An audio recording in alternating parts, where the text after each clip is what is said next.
Definisi yang pertama ada latar belakang masalah. Pendidikan merupakan hal yang terpenting dalam kehidupan manusia karena setiap manusia berhak untuk selalu berkembang dalam pendidikan. Berdasarkan Undang-Undang Sistem Pendidikan Nasional Nomor 20 Tahun 2003, Bab 3 Pasal 4-5 menyatakan bahwa pendidikan diselenggarakan dengan mengembangkan budaya membaca, menulis, dan berhitung bagi segenap warga masyarakat. Minat membaca pada anak disebabkan oleh buku yang tidak menarik dan mahal sehingga hanya kalangan menengah ke atas saja yang dapat membelinya. Hampir sebagian besar penerbit enggan menerbitkan buku bacaan ringan seperti komik. Kegiatan literasi membuka cakrawala pengetahuan baru bagi individu termasuk siswa sehingga dapat membantu mereka mengembangkan kapasitasnya sebagai bagian dari masyarakat agar dapat mengambil keputusan dan berkontribusi kepada masyarakat. Rumusan masalah. Berdasarkan latar belakang yang telah diuraikan, maka dapat dirumuskan masalah sebagai berikut. Yang pertama itu, apakah faktor penyebab kesulitan siswa dalam membaca teks bacaan dalam pembelajaran bahasa Indonesia? Yang kedua, bagaimana cara mengatasi minat baca siswa dalam membaca teks bacaan? Manfaat penelitian. Adapun manfaat penelitian ini memiliki banyak manfaat baik secara teoritis maupun praktis. Beberapa manfaat tersebut sebagai berikut. Yang pertama itu ada manfaat teoritis. Manfaat penelitian berupa teoritis fokus pada pengembangan ilmu pengetahuan. Penelitian secara teoritis ini membantu memperkaya pengetahuan akademis dan memberikan dasar untuk penelitian selanjutnya. Dalam pendidikan, manfaat ini memperkuat kontribusi pemikiran untuk pembaruan kurikulum. Yang kedua ada manfaat praktis. Manfaat praktis dapat dibagi tiga. Yang pertama, bagi guru. Hasil penelitian ini dapat memberikan wawasan bagi guru dalam memilih metode pembelajaran yang efektif dalam mengajarkan teks bacaan dalam pelajaran bahasa Indonesia. Yang B, bagi siswa dan mahasiswa. Penelitian ini dapat membantu memperoleh pemahaman yang lebih baik tentang meningkatkan minat baca dalam teks bacaan yang dapat memberi motivasi dan keaktifan dengan pemahaman yang mendalam. Yang terakhir yang C, bagi peneliti selanjutnya. Hasil penelitian ini dapat memberikan kontribusi tambahan dalam mengkaji analisis selanjutnya dalam mempelajari bahasa Indonesia, khususnya dalam pelajaran teks bacaan siswa dan dapat dijadikan referensi bagi peneliti lain yang ingin mengkaji topik yang sama. minat baca siswa dan teks bacaan bahasa Indonesia. Yang pertama, minat baca siswa. Minat baca merupakan keinginan, kemauan, dan dorongan dari diri sendiri siswa yang bersangkutan. Selain itu, minat membaca merupakan minat yang mendorong kita supaya kita dapat merasakan ketertarikan dan senang terhadap aktivitas membaca dan mendapatkan pengetahuan yang luas dalam kegiatan membaca, baik itu membaca buku supaya dapat memahami bahasa yang tertulis. Yang kedua, teks bacaan bahasa Indonesia. Teks bacaan dalam bahasa Indonesia adalah rangkaian kata atau kalimat yang disusun secara terstruktur untuk menyampaikan pesan. Menurut Kamus Besar Bahasa Indonesia atau KBBI, teks merupakan naskah yang berisi kata-kata asli dari pengarang. Jenis penelitian. Penelitian ini merupakan penelitian deskriptif dengan pendekatan kuantitatif dengan desain penelitian korelasional. Penelitian korelasi adalah penelitian yang dilakukan peneliti untuk mengetahui tingkat hubungan antara dua variabel atau lebih. Metode penelitian korelasi antara minat baca siswa dalam mempelajari teks bacaan. Data yang diperoleh dalam penelitian ini berupa hasil pengukuran terhadap dua variabel yang dikumpulkan melalui angket dan tes tertulis. Variabel pertama yaitu minat baca dan variabel terikat, yaitu mempelajari teks bacaan yang dikumpulkan melalui angket. Data untuk variabel minat baca adalah skor hasil pengisian minat baca siswa dan selanjutnya.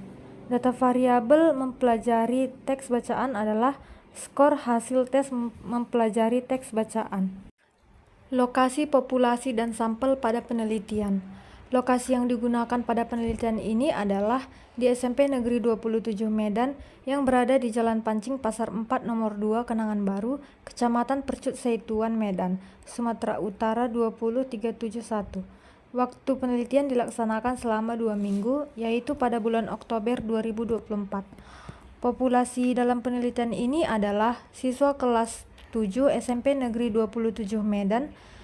Dalam penelitian ini, peneliti menggunakan siswa kelas 7 SMP Negeri 27 Medan sebagai sampel dengan jumlah siswa 30 orang.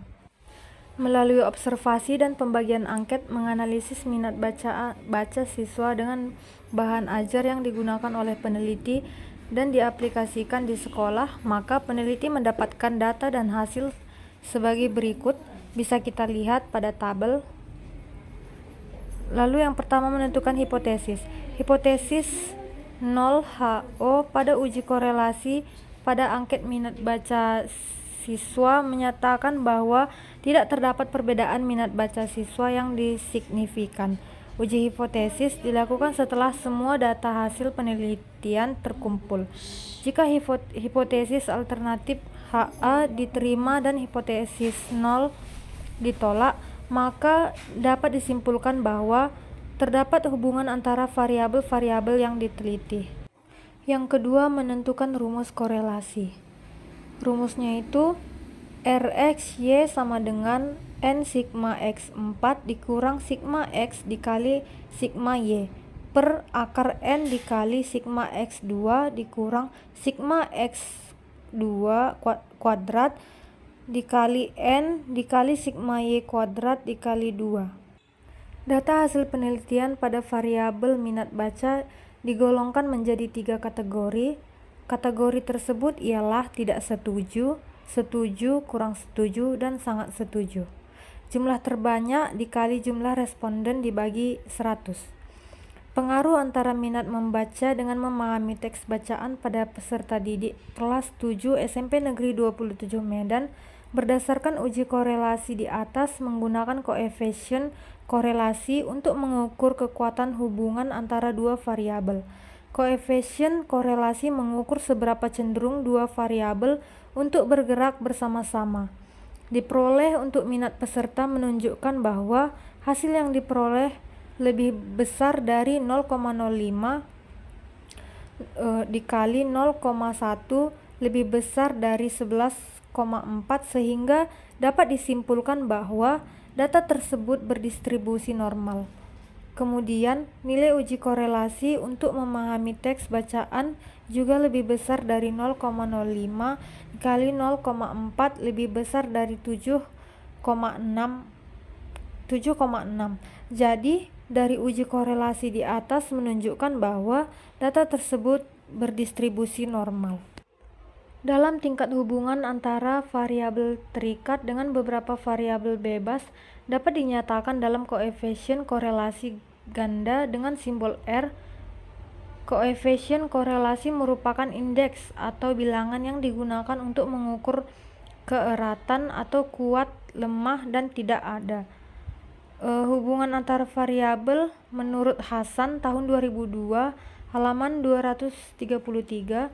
Arah hubungan koefisien korelasi dinyatakan dalam bentuk hubungan positif atau negatif, sedangkan kuatnya hubungan dinyatakan dalam besarnya. Menurut Sugiono tahun 2013, koefisien korelasi yang nilainya berkisar antara negatif 1 sampai positif 1, di mana koefisien korelasi positif 1 menunjukkan bahwa kedua variabel tersebut sangat terkait secara positif atau linear. Koefisien korelasi minus 1 mengindikasikan bahwa dua variabel berhubungan sempurna secara negatif atau linear. Sedangkan koefisien korelasi 0 menunjukkan bahwa tidak ada hubungan linear antara kedua variabel yang diteliti. Pengaruh minat baca siswa berdasarkan uji korelasi. Pengaruh antara minat membaca dengan memahami teks bacaan pada peserta didik kelas 7 SMP Negeri 27 Medan berdasarkan uji korelasi di atas menggunakan koefisien korelasi untuk mengukur kekuatan hubungan antara dua variabel. Koefisien korelasi mengukur seberapa cenderung dua variabel untuk bergerak bersama-sama. Diperoleh untuk minat peserta menunjukkan bahwa hasil yang diperoleh lebih besar dari 0,05 dikali 0,1 lebih besar dari 11,4, sehingga dapat disimpulkan bahwa data tersebut berdistribusi normal. Kemudian, nilai uji korelasi untuk memahami teks bacaan juga lebih besar dari 0,05 dikali 0,4 lebih besar dari 7,6. Jadi, dari uji korelasi di atas menunjukkan bahwa data tersebut berdistribusi normal. Kesimpulan, penelitian menunjukkan bahwa ada hubungan positif antara minat baca dan kemampuan membaca teks bacaan. Semakin tinggi minat baca, semakin baik kemampuan membaca teks bacaan. Ini mirip dengan hasil penelitian lain yang menunjukkan korelasi positif antara minat baca dan kemampuan membaca awal. Hasil penelitian menunjukkan bahwa minat baca siswa SMP Negeri 27 Medan masih relatif rendah. Hal ini tercermin dari respon kuesioner yang menunjukkan variasi respon yang cukup luas, tetapi umumnya menunjukkan kurangnya minat baca yang intensif. Faktor-faktor seperti fasilitas perpustakaan yang minim, kurangnya buku bacaan yang menarik, serta metode pengajaran yang tidak menarik bisa menjadi penyebab utama kurangnya minat baca siswa. Oleh karena itu, perbaikan infrastruktur dan strategi pengajaran yang lebih dinamis diperlukan.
Thank you.